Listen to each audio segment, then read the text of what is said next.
सुप्रभात बच्चों। आज हम काव्यखंड का पाठ 8 कर चले हम फिदा पढ़ेंगे। इस कविता के कवि कैफी आज़मी जी हैं। यह कविता युद्ध की पृष्ठभूमि पर आधारित फिल्म हकीकत के लिए लिखी गई है। इसमें कवि ने युद्ध में लड़ रहे सैनिकों की मनोदशा का चित्रण किया है। इस कविता में सैनिकों द्वारा अपने साथी सैनिकों तथा देशवासियों से देश की रक्षा में कुर्बान होने का आग्रह किया गया है तथा अपने कुर्बानी पर गर्व का भी आभास कराया गया है, ताकि यह गीत देशवासियों के लिए प्रेरणा स्रोत बन सके।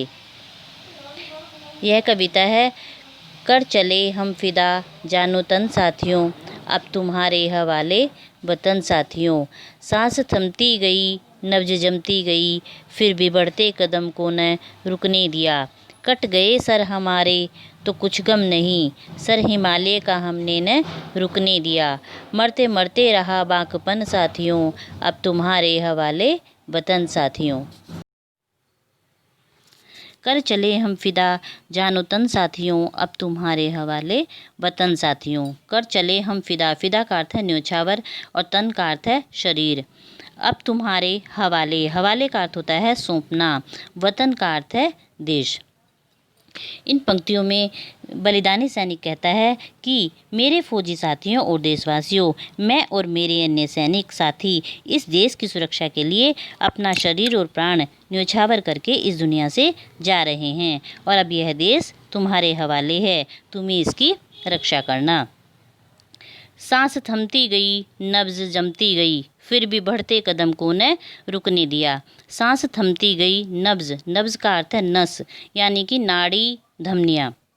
फिर भी बढ़ते कदम को न रुकने दिया। इन पंक्तियों में सैनिक कहता है कि हमारी सांसें हमारा साथ छोड़ रही थी, नब्ज में भी खून जम रहा था, हमारी नब्ज ने काम करना छोड़ दिया था, फिर भी हमने अपने बढ़ते हुए कदमों को रुकने नहीं दिया, जो कि दुश्मनों को धकेलते हुए आगे बढ़ते चले गए। कट गए सर हमारे तो कुछ गम नहीं, सर हिमालय का हमने न झुकने दिया। कट गए सर हमारे तो कुछ गम नहीं। इन पंक्तियों में सैनिक कहता है कि सैनिक गर्व से कहता है कि अगर हमारे सर भी कट जाएं, देश की रक्षा करते हुए अगर हमारे सर भी कट जाएं तो हमें उसकी खुशी होगी, क्योंकि हम अपने सर का बलिदान दे देंगे। लेकिन जो हमारे देश का गौरव है, और देश का गौरव क्या है, यानी हिमालय, जो हिमालय पर्वत है उसे हमने झुकने नहीं दिया। इसका अर्थ है कि हिमालय पर हमने दुश्मनों के कदमों को नहीं पड़ने दिया, हमने हिमालय को दुश्मनों से सुरक्षित रखा। इस बात पर जो सैनिक है वो गर्वान्वित है। मरते मरते रहा बांकपन साथियों, अब तुम्हारे हवाले वतन साथियों। मरते मरते रहा बांकपन साथियों।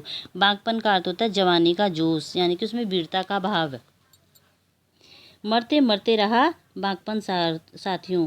सैनिक कहता है कि मरते समय भी हमने हमारे मन में उत्साहपूर्वक बलिदान और संघर्ष का जोश बना रहा। अब हम बलिदान देकर दुनिया से जा रहे हैं, अतः इस देश की बागडोर अब तुम्हारे हाथ में है और तुम इसकी रक्षा करना। धन्यवाद।